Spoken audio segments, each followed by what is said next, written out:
Welcome everyone to another webinar that we're running with the Bruce Peninsula Biosphere Association that's supported by the Ontario Trillium Fund. We've had a few sort of socially distant tours this summer and some webinars as well to just stay connected while we get through this pandemic together.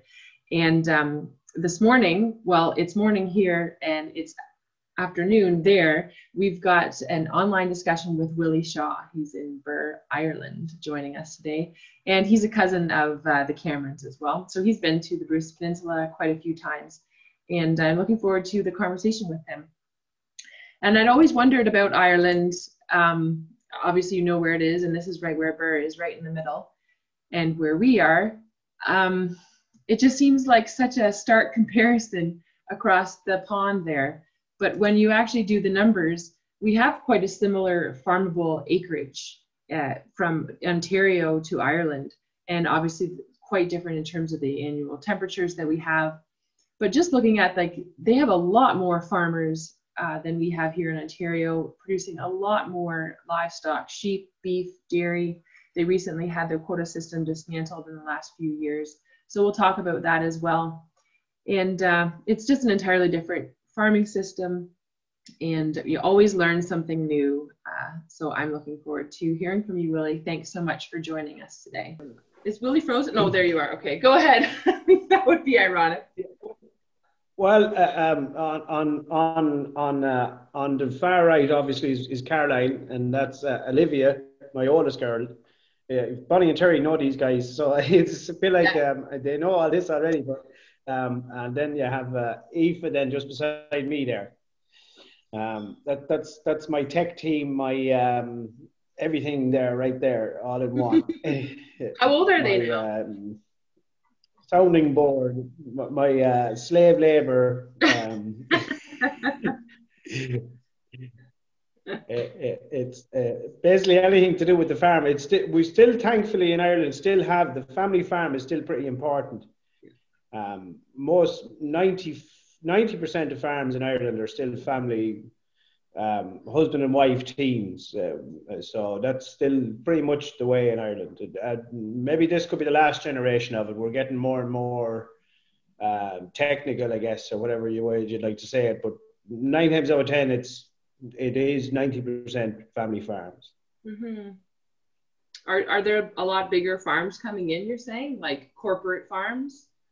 Maybe not so much. There is a certain amount of it still wouldn't be on anything like your scale. Like the average suckler cow herd is still only somewhere around 15 cows.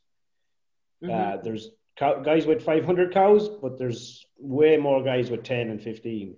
Yeah. Part-time farmers, guys that are doing something else for a living, but would have inherited land and kept cows or kept a handful of sheep or whatever. The average dairy herd is still only 50, I think, somewhere around there. Oh, wow. But there's guys making 1,000 cows, like, but. Mm-hmm. That's you. Since that'd be 21, I didn't realize you were so old. If Finlay Cameron recognises that cap, it's Ontario Beef Farmers. Oh, is it? And on my wife's head, it's Finley's hat. Awesome. We're big fans of Canada here. My 2 daughters sell eggs. So that's the left-hand picture. Yeah. And the other 2 pictures are the view from our front of our house. Oh, wow. Willie lives in the most beautiful place in the world. That's amazing.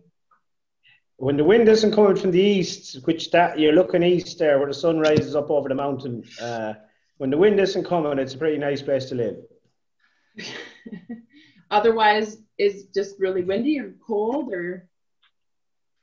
Yeah, well, we don't get that much east wind, but when we do get it, it's nasty. From that direction, it's nasty. Yeah. I love this picture. So Canadians always welcome, for real? Oh yeah, that's true. Yeah, we're big Canadian fans here. The top picture is a picture of some of my old lambs. Aoife's after helping moving sheep there, and the one we're moving ewes and lambs up the cow road there, I guess, up the farm path, or we call them cow roads. Yeah. They're heading up. You can just see my house in the distance. They're heading up towards the field at the back of my house, I guess. Wow. And how many do you have? It'll be a busy time of the year. We keep about 500 Joes. Yeah. Wow.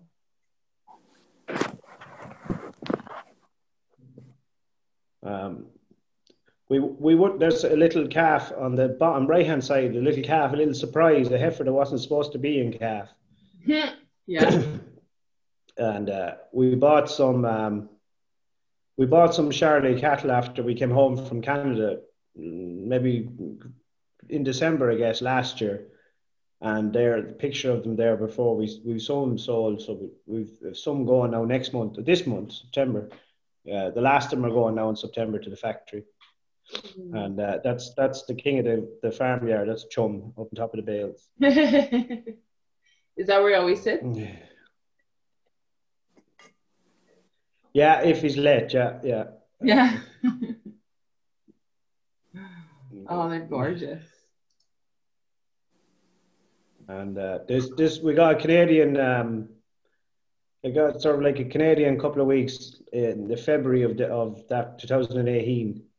It was miserable. We didn't like it one bit. You guys can keep the snow. We don't like it. It's too hard to get around. Yeah. It gets in everywhere. Yeah, that looks like nothing. Yeah. No, we had a lot of snow that year. Wow. We were lambing ewes in the middle of it, so we didn't like it. And this is all you have for like a barn, so to speak? This shed here? Yeah, that's on my out farm. We just keep cattle over there. Okay. So that's the barn. Yeah. Wow. The out farm. Fencing. Yeah, this is some of the ground that we're renting for to put lambs on. So how does all the fencing work? You do it all yourselves, or? Yeah. There is fencing contractors, but yeah. Finley will probably tell you I'm probably a bit of a cheapskate, so I get the family out, like. Yeah. How do you do it, Finley? About the same way. I don't always get my women folk helping with fencing, but they do help with other things. Well, unfortunately, Finley, if I don't get the women folk, I only have women folk. Yeah. My options are limited. That's awesome. Well, no. Girls can do everything that boys can. Yeah. Yeah. It's true. And now. And this is out in the out farm. That's the view from the top. On the left hand side, that's the view from the top looking down. Yeah. It's a farm we bought in 2005. We were lucky enough to sell some land for property development. And we ended up buying that over there. It's 7 miles from the home farm. The middle picture is 2 heifers that proved in calf. They should calve this week, I'd imagine. And the right hand picture, I guess, is just green grass, I suppose. It looks great. We've loads of grass over here at the moment. Loads of grass. Yeah. A few more. And pretty much the same thing again, yeah. Like that's the last cattle that's ready to go this month. Besides when there's snow on the ground, which seems like a rare occasion, you can just be grazing out all year long? Or does the grass obviously goes dormant? How much do you have to supplement your feed? Yeah, well, yeah, 2000. I guess 2019 sort of. sort of made up for 2018 because the grass never really stopped growing all winter in 2019. We pretty much grazed all year. Now, even this year, 2020, we had a lot of rain, but the grass stayed growing. Now, very slowly, but you'd half stock it. You'd put half the stock out. Wow. But yeah, we wouldn't get the same weather extremes you guys would get. It's very, very rare. No.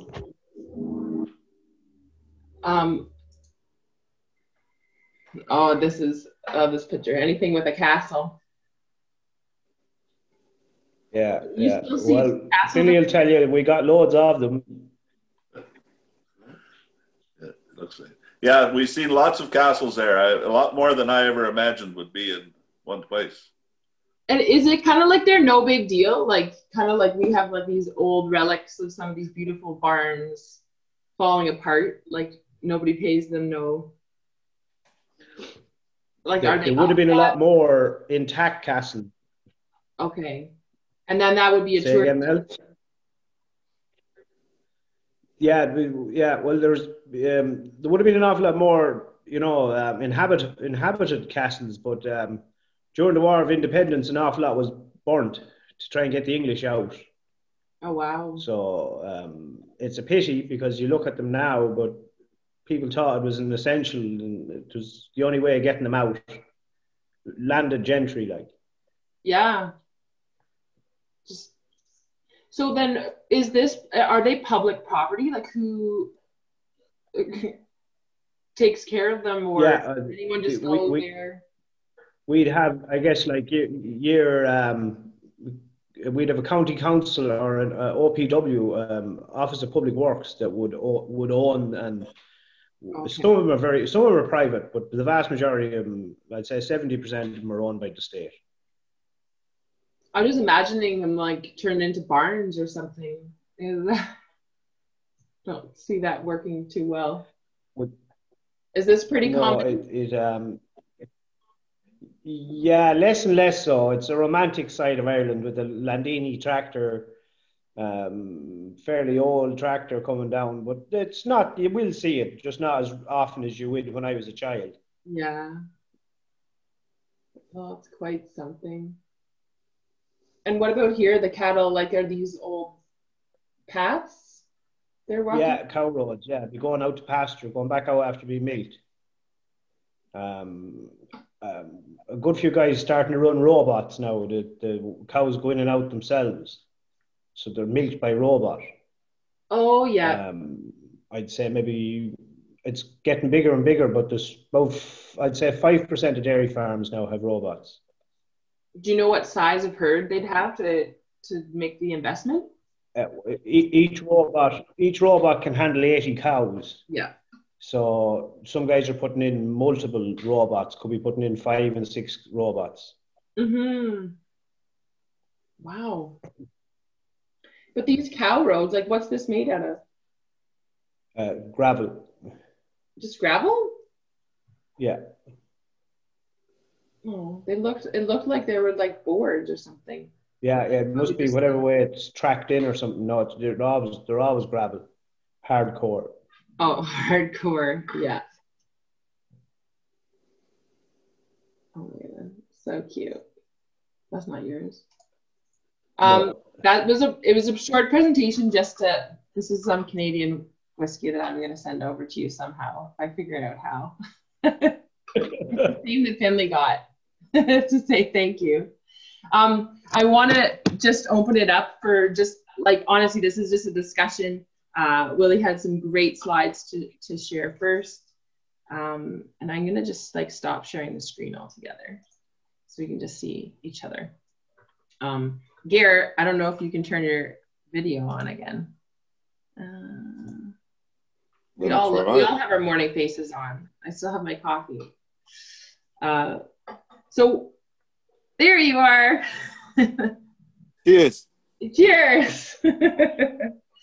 Thanks for the presentation, Willie. So I have a million other questions, but I bet you do too, and I bet Garrett does too. Like, just want to do, Garrett, do you want to introduce yourself to Willie, like what type of farming you do, and then we'll start the chat. Yeah, I can do it. We came from Holland 20 years ago. Mm-hmm. I started with chickens over here, and then we switched 5 years later to milking cows. A couple years later to milking sheep. Then the kids decided not wanted to milk, so we switched it back to meat sheep and beef cows. And now we're in a process of splitting up through 2 farms. The home farm is going to be mainly sheep with some beef cows. And I'm sitting at the farm. It's 2.5 hours north, and that's a cow-calf operation. Mm-hmm. Mm-hmm. So I was living closer to him than we're living now, I think. Yeah, you were. How far would that have been to Ireland? Oh, it's a couple hours far. Whatever, maybe 2 hours, not even 2 hours. Yeah, about 2, yeah. 2, 3 maybe at the most. Have you been to the Netherlands? 2 or 3 at the most. And what type of sheep are you going to use for your meat sheep? Over here, it's a mixed. We go back a little bit to the Suffolk ones. They like that at the market. So, but we want to have, I think it's a 40-50% Suffolk in there, and then we go back to different breeds to get a good strong. I think we have to crossbreed. The purebreds are getting too weak, I think, for a lot of things. Too many problems. Hybrid bigger. Yeah, we push for lambs. We almost treat it like in a pig industry. It's just pushing, feeding for lambs. It's all indoors, so it's all. I watch Sandy Brook on the laptop, on the tablet here. She's not far from Mel. She was telling me the last day. Yeah. She's running somewhere around, I think it's 400 Joes indoors. Yeah. I've never spoke to the woman. It's just what I see on the tablet, but it seems a very expensive system. Yeah. What would a lamb be worth in the packers? Do you sell direct to packers, or do you sell to feedlots? No, to the markets, to the open markets. Free. The markets are in between the packers.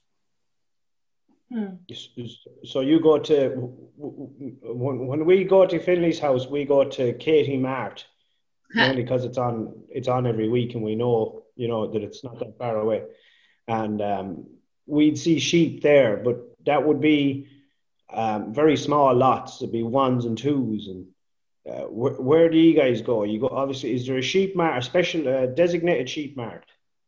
Yeah, there are two bigger ones. Let's say 3 bigger ones. It's Cookstown, Kitchener, and Brussels. And basically, we use the 2. One is an hour and a half away, and the other one is 3/4 of an hour away. And we ship in lots, full trailers of, I don't know, 60, 70. Depends on the weight. But we finish them at home, so they're finished. So when whoever buys them in the market they're going to be hung up. They're going to the packers. Yeah. How does that work in your way, Willie? Yeah, well, I'm doing something similar tomorrow. What's that man's first name, Mel? Here. The guy who was we're going to be doing something similar tomorrow, Ger. We're bringing lambs factory. We call them factory fit lambs. It'd be packers. We call the packers factories. It's the same thing. And I go to the market, the mart as we call it, tomorrow with them. I could go direct to the packers, but it's my first pick. Jerry related to this. It's my first pick on that particular bunch of lambs, so they're not that even. So rather than getting hung out to dry with the packers, I'll sell them in the mart and let some of the agents, that's what we call it here, an agent will come and buy the lambs in the mart. So that they'll do that for me. They'll buy, and I won't have the risk of getting penalised on over heavy or too not heavy enough lambs. Mm-hmm. No, that's that particular bunch. That's similar over here. That's similar system. We did it in Holland too. That was the same thing. We finished at home, either outside or inside, and then you have that you call it an agent, but you have those agents sitting at the market over here buying for those killing plants. So, and they buy different weights too. It depends who is killing what.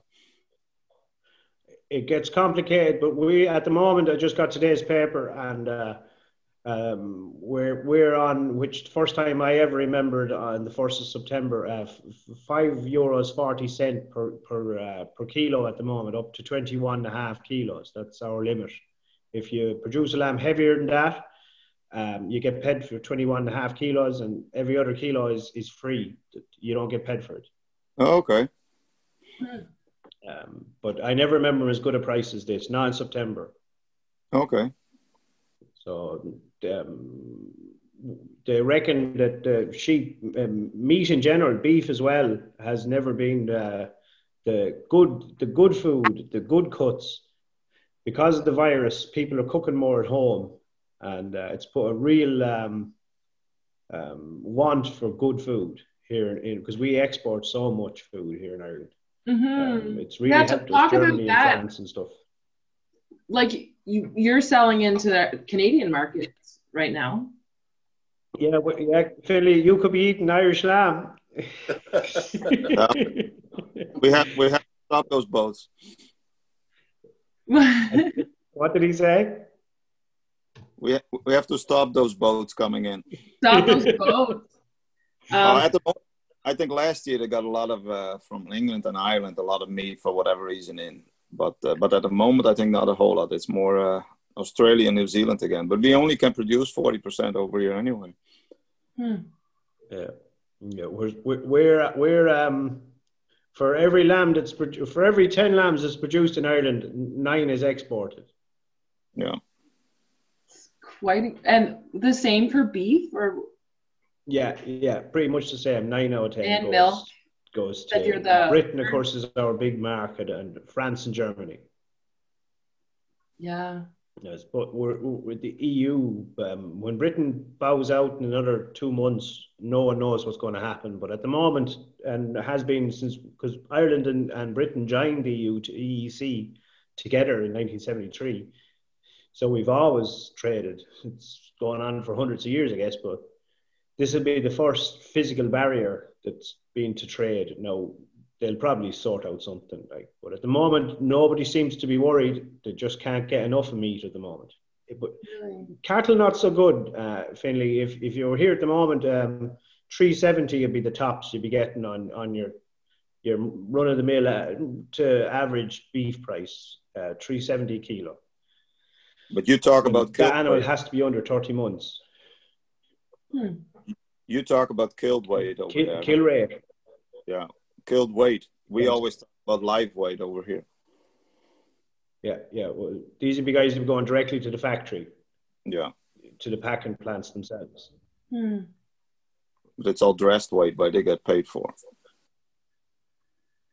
Willie, could you talk about the difference between Canadian Holsteins and Irish Friesian cattle? On the pictures, they look similar, but I know there's a difference, and also about the beef cattle and where your store cattle come from, or the cattle in the feedlots. Talk about that a little traditionally, bit. The feedlot cattle would have.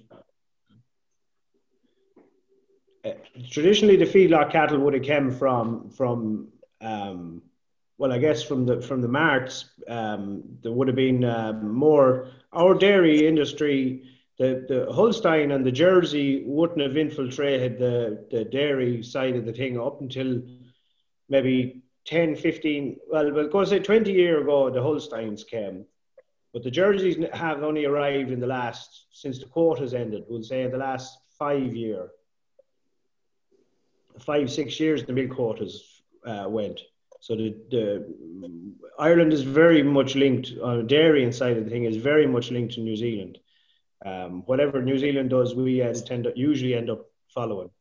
Their genetics, their dairy farming practices are very much stuff that Irish dairy farmers tried to copy. So the suckler industry has shrunk. On average, I think the cow-calf teams have shrunk.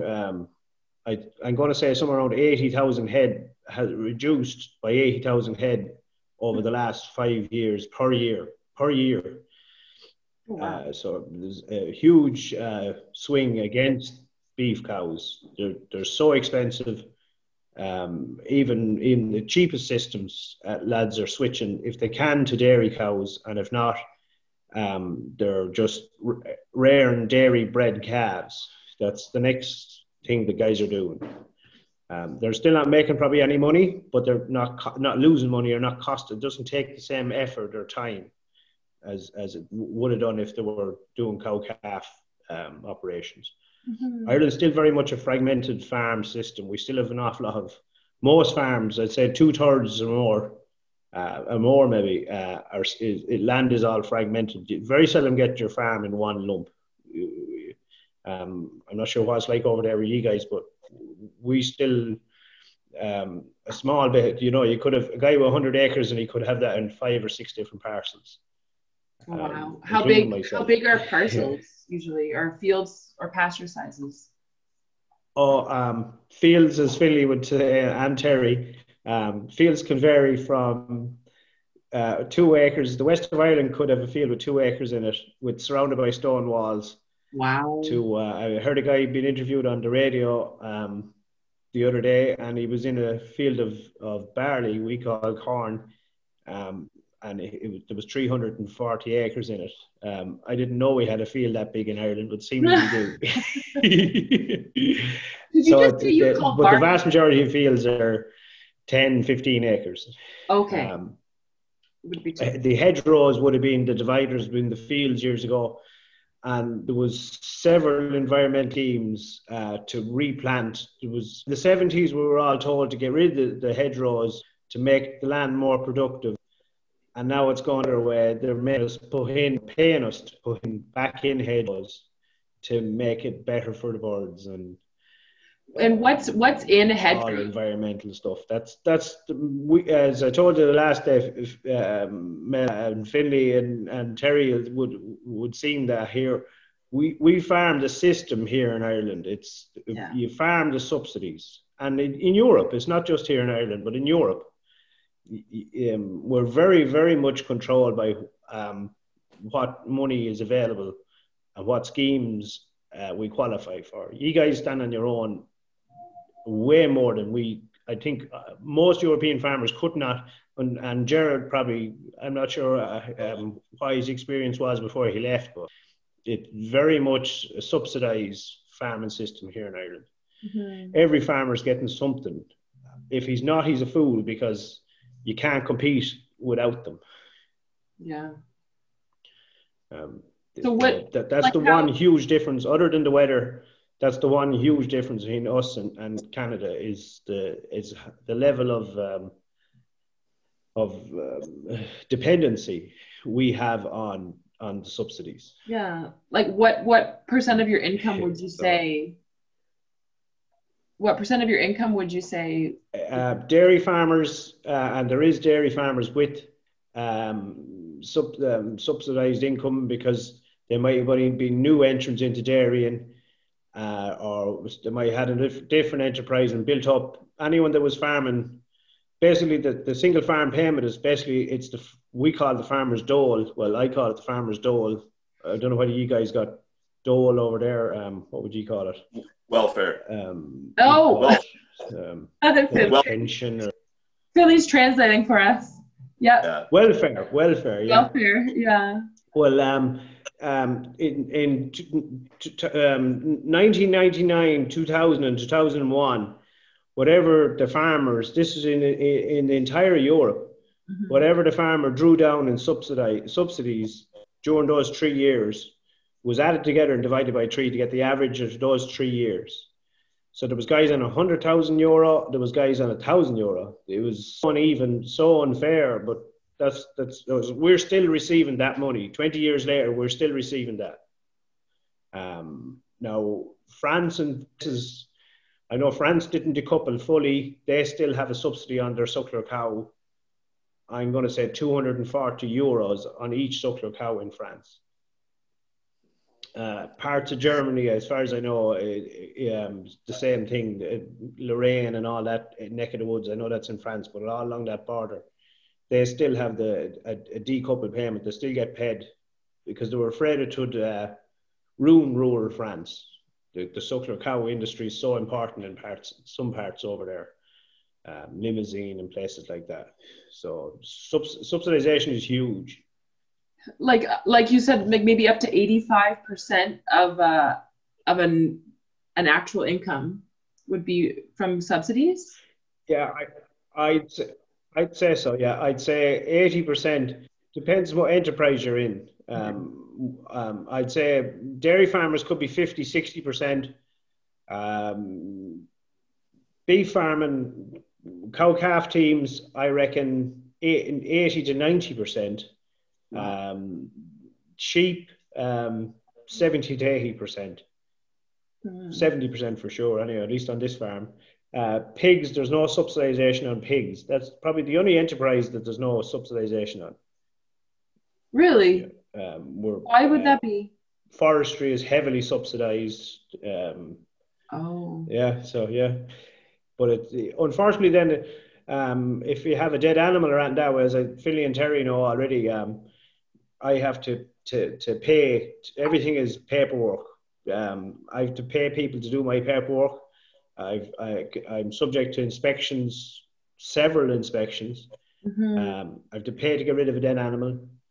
I have to pay to get rid of my plastic, my used oil, my unused sprays. Everything is geared towards traceability. Everything that comes in on the farm has to have a docket, and everything that leaves the farm has to have a docket. Wow. But that's pretty similar over here, right? Of course, not everybody's doing it, but it's pretty similar. It's a big industry. Gary, you were saying like in the Netherlands, is it comparable? Like yeah, but same over here too already. It's still pretty similar. Oh. We have to tag everything. Everything that comes in is labeled, especially in the dairy, chicken, and Clinton area. If we have dead animals, we have to pay for it. If we want to get rid of plastic, we have to pay for it. It's yeah. Dairy and chicken, it's subsidized over here too. It's the same thing. Otherwise, the price would be half too. A different type of subsidy. Yeah, they call it different. You to buy in the quota, basically you pay for it already. So it's a lot of people are getting similar over here too. Yeah. What does it look like? I guess Willie, when you said like you're farming the schemes, like farming the system, does that mean that like you said, like there's a lot more paperwork, but are there also a lot more people that are coming on your farm? Like what does policing look like, or how? Yeah. What do you have to do in return for that subsidy, I guess? Yeah, there's a lot of form filling and paperwork on that side of it. I'm in maybe 4 or 5. I'm in a GLOS scheme. That's green, low carbon, agri-environmental scheme. That's going to be it's not that great of money. It's worth €5,000, but you have to spend money to get that €5,000. You plant trees and stuff. I'm in the sheep welfare scheme. Again, it's not huge money. I get €10 on every ewe. Ewes, Ireland. We're in Ireland, we say ewes. You get €10 on every ewe that you own. They're trying to increase that at the moment too, because the wool industry, the wool price has collapsed. There's the organic scheme. There's the beef scheme. They're trying to get the suckler cow scheme back up and running, because the suckler cows are west of Ireland really depends. Rural west of Ireland really depends on suckler cows. So they're trying. I'm not sure how much money is going to be left again to finish paying for this virus, but there was a good chance 6 months ago that there was going to be a scheme, but everything's gone mad over here. So I don't know whether there'll be any money left for anything. You know. The new round of cap in Europe, they're negotiating that as we speak. So we're being told that the money's not going to be the same anymore, that they're going to change everything. I'm in extensification. That's basically you get paid for every hectare you own. I'm in severe handicapped. If you've got some bad land, you get paid extra for that. So yeah, so the schemes in the beginning when these scheme out first, I would have been very much against them, but I would have been very short-sighted because it makes too much sense. I can't compete with people that's drawn down those schemes for feedstuffs and just farming supplies. You just can't do it. Wow. You know, and it's you'd mentioned farming has changed a lot. No. This was you'd mentioned earlier, like maybe it's more in different parts of the country, but they're subsidizing farmers to such an extent because it's more about managing the land than actually getting the production. Would you say that's right? Yeah. But you still have so much production in Ireland and like 90% exporting. Like it's obviously making, or is it not making any money at all? Is what you're saying. But it's making money for somebody, the packers maybe. Okay. I just can't even wrap my head around the economy. Glanbia is one of the biggest milk producers in the world. I think it's the third largest dairy company in the world, and that's here in Ireland. It's Irish. It's an Irish company, and our Kerrygold range. It's our brand that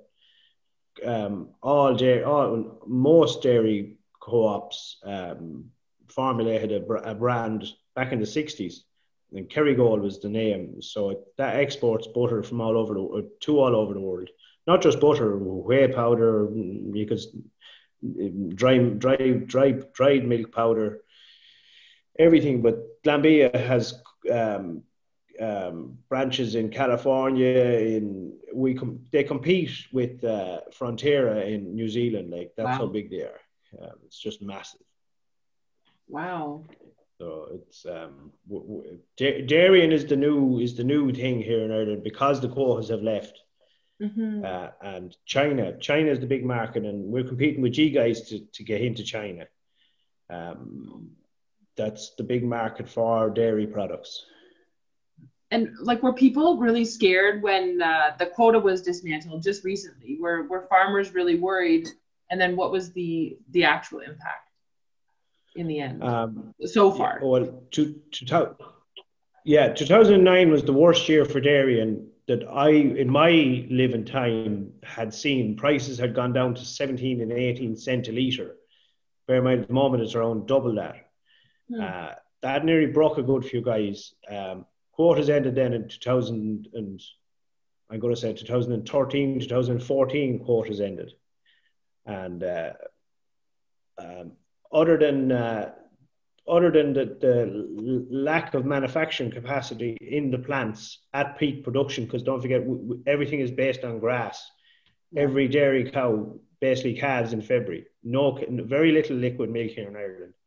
It's nearly all manufactured milk. So 99% of cows calve in February. And so in the peak production months, April, May and June, it's biblical. The amount of milk even milk lorries on the road collecting milk is biblical. Yeah. But they can milk what they want even since Philly was here. They can milk what they want in Ireland now. There's still Say again, Jared? There's still some kind of a quota system, but it's more per acre or per hectare or not in Ireland. Can you? It may be hard to hear, but like he was asking, is there some sort of quota system? Like it maybe doesn't look the same as it did before, but what does it look like now? None. There's absolutely no restriction. You buy your shares. In my case, I was a milk producer until the end of 08. We stopped milking cows here, and I'm a shareholder in my local co-op. Yeah. So if I wanted to get back into cows in the morning, I could. There's once you're a shareholder, or if you're not a shareholder, you can buy shares, but it's not big money. It maybe a couple of thousand euro. You know, there's no quotas whatsoever.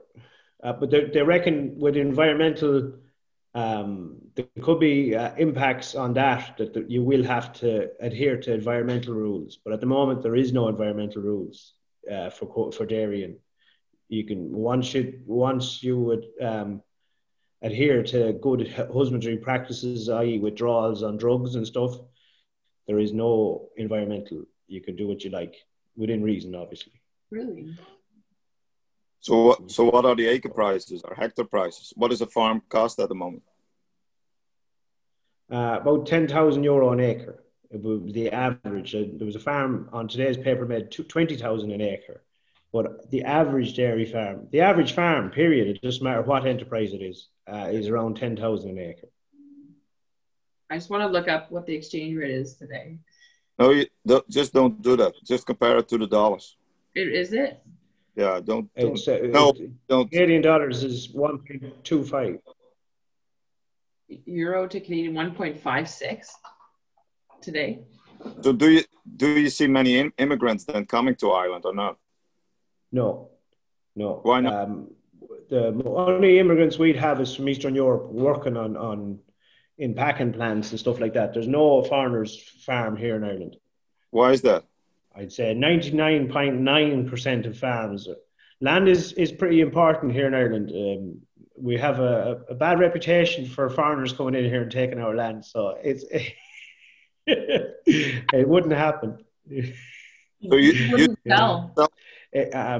The scale wouldn't be here. I guess if we were bigger, we probably would have overseas investors. Like Australia, I know, have big problems, or problems probably the wrong word, but I know Australia, talking to a few guys over there a few times, and they have Chinese coming and buying big tracts of land and stuff. Ireland's so small and the farms are so small, it's never going to happen here. Not for another couple of generations anyway. Wow. No, then I wiped that off my list. Well, you were going to go to Ireland? No, but it's strange that people are not going there. Even I want to go there. It's even from Europe, from Holland or Germany or whatever. But see, compared to the acre price, the farms are pretty cheap there. But it must be something like that they don't sell it to foreign investors or whatever. There is something going on there, but we don't know it. I guess we're not big enough, maybe to bother with. If, like I said, if we were bigger acres wise, if we're more like you guys, maybe your thing. I don't know, but I don't know any foreigners farming here. Yeah. I know a couple of Irish guys that bought farms in France, the other way around, but I don't know any French or German, or I don't know any foreigners farming here. Okay. Wow. So there's also not a lot for sale. They keep it in the families too, maybe. There are not many farms. Well, this farm here, my family's been farming since 1821, wasn't it? 80, well, yeah, at least. Anyway, I hope to investigate a bit more during the winter, but I can see Jared talking, but I can't hear him sometimes. So sometimes I think, am I talking over him? I don't know. Yeah, no, there's a bit of technology issues there. Distance. Yeah. So distance. Yeah, but what about the farms don't change hands here in Ireland. We tend to hold on to our land. Yeah. We'd have a very small percentage of land being sold. Very. And the average farm size is pretty, but like you said, what percentage of farmers, like it was a huge number, was it 157,000 or something? How much would you say are actually just hobby farms? Like they work off farm, they have a few cows. Yeah. What percentage would you say? I'd say on average, the statistics I heard was there was 137,000 farmers. Now the stats that you had is bigger than that, but that's probably could be including I'm talking about livestock farmers.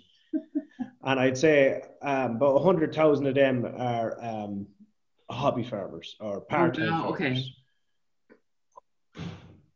And then the rest are like that's their full-time job. I was curious when you said like those, what are the environmental issues that, especially what these schemes are trying to address, what are the key environmental issues in Ireland these days? Well, they're going to re-wet the bogs at the moment. This is we derive a lot of our energy from peat. Yeah. So that's stopping now over the next. That's stopping in the next couple of years. They're not going to let us burn our peat anymore. So they're talking about re-wetting all the bogs, the peatlands. So they're going to re-wet all that.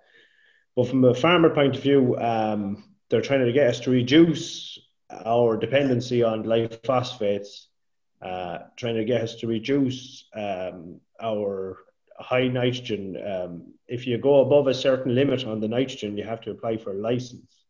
Oh, wow. You're only allowed so many organic nitrogen per hectare. Yeah. So once you go above that limit, you have to look for permission. Okay. There's and you'd mentioned those hedgerows. They'd be the big ones, spraying and nitrogens. Okay. What about the hedgerows? Like what do you plant in a hedgerow and how do you have to maintain it? What's this environmental benefit? Just birds, I guess, mainly. And when we do get, I suppose maybe due to global warming, maybe we tend to get heavier rainfall. Like Finlay said at the beginning when I was talking to him there a few minutes ago, we do tend to get heavier, maybe not so much, still maybe not on year scale, but we still get, they're predicting an inch of rain for tonight now, for instance. So, which I suppose this time of the year wouldn't be that unusual, but it seems to be more and more common. So they're hoping that if the hedgerows are put back in where they would traditionally were, then they're probably hoping that there will be less flooding, that groundwater can't flow along the ground as fast into rivers and houses getting flooded in urban areas and stuff like that. The hedgerows themselves are white thorns. I think it's unique to our part of the world. I don't think I've seen it in Canada. It's a white thorn bush. It's a prickly bush. Looks pretty good in the spring. It goes into a white flower, a white pinky flower. It's pretty nice. And it's usually a sign that the spring is just around the corner when it starts to bloom. It was very much a touristy thing, a shillelagh stick. I don't know whether it was a big thing, used to be exported to the States years ago, a shillelagh stick. That was made from a blackthorn. If you John Wayne's film and Maureen O'Hara, The Quiet Man, if you look at that film, there's shillelagh sticks everywhere. So that's where I've never seen the benefit to them myself, because they're just, well, I don't know, but tourist wise, they sell them in tourist shops and stuff, these shillelagh sticks. Really? I have one. You've got one, Finlay? My mother's first cousin gave me one. I don't know any Irish person that has one. Yeah. Finlay and I had joked about like what happens when a sheep gets caught in a hedgerow. Does that happen? And like would be more expensive, getting rid of the sheep or getting rid of the hedgerow? Well, environmentally, we can't touch the hedgerows. Really? You get in trouble for taking out a hedgerow now. Wow. You can't touch it. It's even if it is your hedgerow, you can't touch it. Even if you for planted permission for, and I doubt very much you get. Wow. You'd have to replant it. You'd be replanted.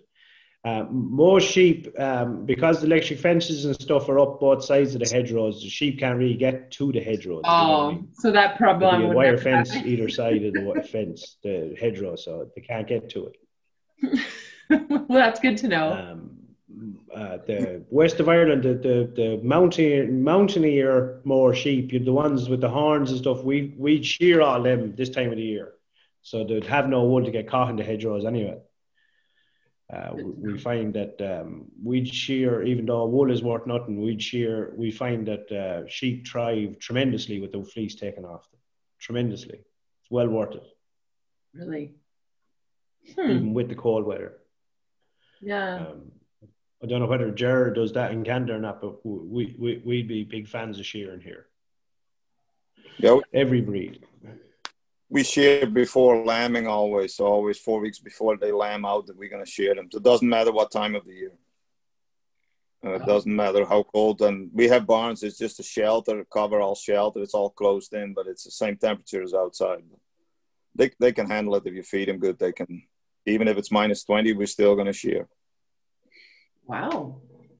Yeah. Yeah.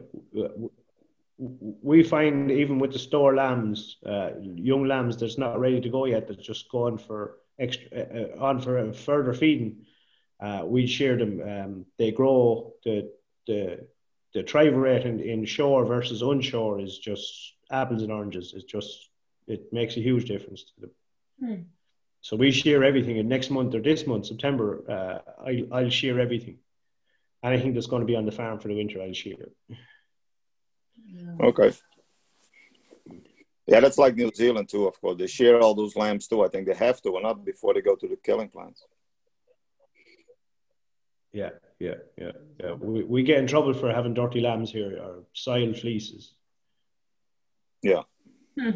So they have to be sure. They don't have to be sure, but it makes life a lot easier. Yeah. Wow. Any last questions from you guys? And I see Niels, you've joined us. Maybe you're lurking back there. Yeah. But we're just about to like wrap it up. If there's a few more, there you are. A few more. There we go. Yeah, I'm sorry I'm late. I missed the first part of Willie's discussion. You made a great presentation and a very science show. I wanted to mention we were watching Netflix last night, and there's a show on called Feed Phil, and he was in Ireland last night, and wow, the food looked fantastic. It was no tin people in Ireland anymore. No. The famine has definitely left. I can agree with that. The food and the beer is the best in Ireland of anywhere in the world. We like the Canadian food and beer pretty good too. Too good. Yeah. We have many Irish pops over here, so we can get it everywhere if we want it. Yeah. Probably not. Yeah. Universal. Willie, you were mentioning about how tight some of the controls are over the environmental things like your hedgerows. What kind of legal devices do they use to get people to comply with the requirements? You were saying even if it's on your own land, you were controlled in terms of taking out a hedgerow. Oh yeah. Because we're so heavily subsidized, they'll basically penalize your payment. That's the first thing that's mentioned, I guess, regardless. So what did Finlay call it? Welfare. Every farmer in Europe is on welfare. Single farm payment, we call it. So if we do something that's we get penalized so much percent, basically. So it's big business over here with inspectors, and in Europe. It's not just Ireland, it's in Europe. It's big business, you know. So especially when you're dependent on it so much as part of your income. You know, I guess when the scheme started first in the 80s, when milk quotas were introduced in Europe in the 80s, 82 or 83 or whenever the milk quotas came in, they started subsidizing, you know, beef or sheep. I remember when I was a kid in the 80s, the sheep were heavily subsidized, but the cost of living was pretty cheap, and it was just considered gravy. The subsidy was considered, the money was considered just, you know, great if you got it, but you didn't depend on it. Whereas now, we've been victims of our own success because everything got so expensive because of the subsidies. You can't farm without the subsidies, if that makes any sense. It's just we're very dependent on it. Everybody is. I don't know any farmer that could farm in Europe without subsidies. At the scale, I guess you guys are on a bigger scale, so maybe you guys could, because I'm not saying it's cheap over there to farm. I don't think it is, but I think you just have more scale. Yeah, no, it's definitely interesting. At least the bits I've seen. Yeah. I guess that's my last question. from me at least, what were your impressions of Canada? Because you've been here quite a number of times and visited Finley and others. What were your biggest impressions of Canada that we kind of take for granted, probably?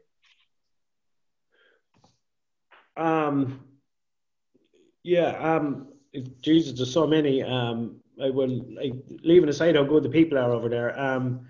Farm wise, I think you guys have a long winter, so that has to take its toll on financially. Has to take its toll. Now the odd winter we'd have long too, but not as a norm. We wouldn't have as long a winter as you guys, so that has to be expensive. I don't think when I started going to Canada first 20 something year ago, it seemed to be a lot cheaper over there. But I think you guys are ours. Now I'm only talking about farming wise from the peninsula. I don't really know down south where we're in southern Ontario, down near Toronto. I'd only go on by what I see in Finley's stomping ground. And land would have been a good bit cheaper back then up there. But now I think it's every bit as expensive as it is here, if not more so. So, but I think maybe you've got big corporate farms coming in and buying big sections, and maybe farmers then are just trying to buy ordinary farms, and it's leaving land more expensive. Maybe, I don't know. But no, you guys, you seem to have more freedom to farm than we do, but then you're not subsidized. So I don't know which is worse. Yeah. You know, it's getting too expensive over here too, I think. Yeah, it has got a lot more expensive in Canada since the first time we went over. I went over, I suppose, 25 years ago the first time, maybe, or 23 years ago, 25 years ago. It seemed a hell of a lot cheaper to farm over there. Your gas was a lot cheaper, and trucks were a lot cheaper, and just from a bird's eye point of view, maybe just staying a week or a fortnight, maybe 2 weeks. Maybe I'm not looking at the bigger picture, but it just seemed that you seem to have more of a handle on costs back then than you do now. Now it seems more expensive. You're competing with cash croppers, as you call them, for land, stuff like that. So from a young person's point of view, to try and get into farming in Canada, they'd want a lot of money starting off. A lot of money starting off. Whereas here in Ireland, we'd have schemes in place for young farmers. If Terry came over, I'm not sure if you're under 40, we'll just say, and I don't know what age Terry is, but we'll just say Terry. I was if he came over in the morning, and he would be entitled to a single farm payment. He could apply to receive some from the National Reserve, and he would get some once he'd be suitably qualified with his qualification in agriculture. He would get a single farm payment. So to buy land or to rent land without that single farm payment per hectare, you're at a serious disadvantage. You can work as hard as you like, but you still won't make money if you give too much for the land the first day. Wow. It's just a different world. Huh. Yeah. Does anyone have any last burning question? Else I'll let Willie get back to all the things you have to do this afternoon. I just wanted to ask about recommendations on Irish whiskey and yes. beer. Very good question. We're pretty fond of your stuff, so I'll swap you. I told them about the Wayne Gretzky red cask that we've been giving to all of our speakers, and if we could potentially mail it over, but I think it's not allowed. So we'll have to sort it out. Philly will probably tell you the story about trying to get Canadian syrup over here. It's pretty expensive to post. But what was it, Philly? You guys will have to come to Ireland to sample proper Guinness. When all this messing is over, you'll have to come to Ireland to get proper Guinness. Yeah, that's in our plans. Yeah, I'm kidding. Especially if Canadians are welcome on your farm. Guinness doesn't travel. No. Finley, what were you saying there? Oh, it's just that we do mail maple syrup over, but it's very expensive. Yeah. Costs more than the syrup. Yeah. I did try mailing alcohol, and the post lady's like, "What are you doing? No, you cannot do that. That's not allowed." I'm like, "What?" We'll have to I'll bring it in my suitcase, and I'll see you as soon as I can. Yeah, well, as Finley and Terry will say, we'll do our very best to accommodate anyone that comes over, wants to come over and experience a little bit of, especially during Lammen. Anyone wants to come during Lammen is always welcome. You mightn't get much sleep, but by God, you'll see a lot of sheep. I will come a week later. I know what that is. Yeah. Oh, yeah. It's too far to go to spend much time sleeping while you're there. Yeah. The time change. Well, I think me and Finley and Terry were. I'm not sure about in the middle of a sing-song, but we weren't far off the middle of a sing-song at 3 or 5 a.m. in the morning in Temple Bar in Dublin one night. So I have great memories of that night, guys. Great memories. Oh. That was a good one. That was a good one. Oh, well, thank you so much, Willie, for giving up your time and sharing your presentation and your thoughts on farming. And it's been a really good discussion. I always learn something new from just a completely different perspective on the world. So thank you. And thanks for letting me talk. I love that. No, I absolutely love it. I could listen to that sing-songy Irish forever. So great. Excellent. So I'll. I hope I was some benefit to someone,